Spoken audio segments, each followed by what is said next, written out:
Good morning! Hello and welcome to Auto Shenanigans. My name is John. Don't be jealous, but today I'm in Corby again. Really? We previously visited Corby to look at an abandoned road, and you can watch that video here, but not yet. Do that after this video. Corby is a delightful dump of a town in Northamptonshire. North. Today they make Weetos, but once upon a time it was home to the largest steelworks in Europe. It opened in 1930 and enjoyed a near 50-year career before closing in 1979. Reasons for this closure included a drop in steel value and the site not offering competitive pricing, amongst other bullshit. When it closed, over 11,000 people lost their jobs. F me, 11,000. That's incredible, and not in a good way. In the space of a few years, Corby went from an industrial giant to nothing. Over 30% of the residents of Corby were unemployed. To add insult to injury, the steel companies left a ton of toxic waste behind that had to be cleared out. And it was during this process that a small amount, probably a bit larger than a small, all right, an absolute massive amount of toxic waste was released into the atmosphere. But no biggie, it only resulted in an abnormal rate of birth defects throughout the town for decades after. Corby Borough Council would have gotten away with it if it wasn't for those meddling kids. Jinkies. But they were found liable in 2009. Anyway, none of this is really relevant. With the steelworks gone and a large lump of land sat there doing nothing, someone had an idea. What if we built a massive NASCAR-style race circuit right here in Corby? We could be the motorsport capital of the world. Yes!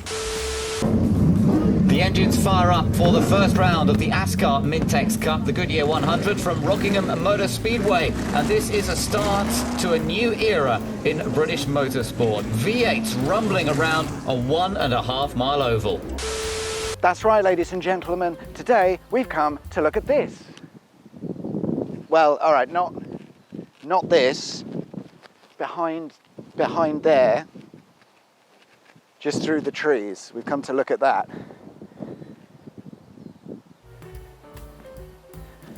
Behind there, can you see that? Hang on. Just there. Right, yes, that's going to be a bit of a problem. If you're a regular to the series, you'll know that I like to walk or drive around the race circuit that we've come to explore to give you guys that up-close personal touch that you deserve. Unfortunately today, that's not going to happen. Therefore, I am unable to film the usual selection of shaky out-of-focus B-roll footage, for which I apologise. Ideally, we need some sort of device, perhaps a camera that could fly. Now, hear me out, it could be controlled via some sort of Wi-Fi based network system, maybe with a range of 1 or 2 miles, and we could call it a drone. Oh my God, we've totally got a drone. Fly, my pretty!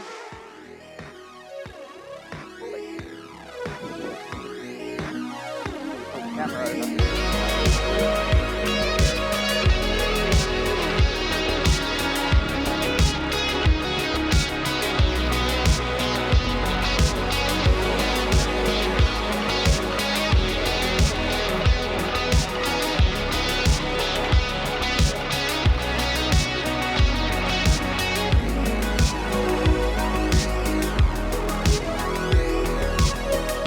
You're watching Forgotten Racetracks on Auto Shenanigans. Smash that subscribe button and welcome to Rockingham Speedway. Rockingham Speedway was the first oval-banked circuit built since Brooklands. Brooklands, that sounds very interesting. Check out this video here, we already did a visit. Well, we're looking down over the brand new Rockingham Motor Speedway. I'm Ben Edwards with John Price as we're getting ready for this first round. It's been a little while in the making, but John, we're looking forward to some great racing. Rockingham Speedway was the dream of Peter Davies, who purchased the toxic waste tainted land for £60,000 in 1991. There was no messing about, and by 1993 he'd obtained planning permission. The council loved the idea. Unfortunately, the investors did not. And by 1998, with planning permission about to expire and no funding, Davies took to the land himself with a JCB digger to start work and thus legitimise his planning application. There was no going back now, and shortly after, Davies found the funding that he was looking for to turn his dream into a reality. But not long after, in the year 2000, the investors decided to fire Davies off the board. That kind of sucks, doesn't it? The raceway was built with exceptional speed, and by January 2001, it was open and ready for business. It had a capacity of 52,000, a 1.5-mile US-style banked oval circuit with the potential for 13 track configurations, and when it opened, it was a massive failure. In fact, so much so that the press described the first 6 months of operation as a complete disaster. I imagine Peter Davies was having a little chuckle to himself at this moment in time. Several races, such as the NASCAR series and the Champ Car series, tried and failed.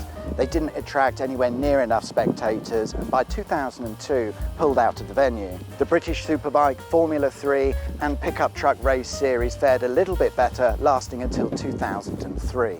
It looked like nothing was going to save Rockingham Speedway, but then along came the BTCC, or British Touring Car Championship, to save the day, sort of. The BTCC had already been held at Rockingham in 2003, but it wasn't until 2007 that it became a permanent feature. It was immensely popular with fans, and it lasted right up until Rockingham's last moments in 2018. But the BTCC and the other smaller race events that occurred were just not enough, and the fact of the matter was, Rockingham hadn't turned a profit since opening.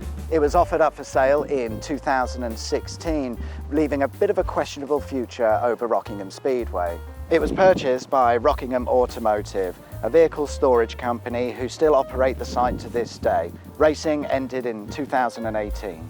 This next bit may not make the final edit, depending on whether I get permission or not to use the footage, but hopefully we're going to cut to some onboard footage with racing driver John Barnes, who drove the last race at Rockingham in 2018.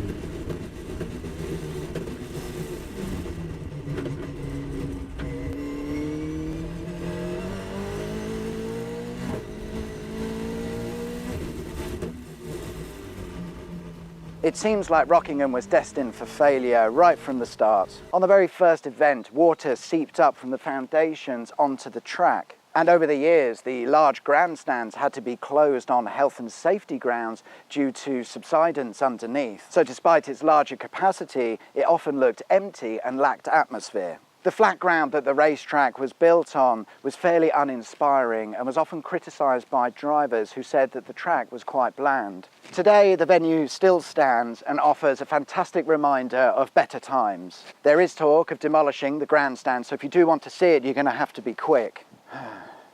It could have been so good, couldn't it?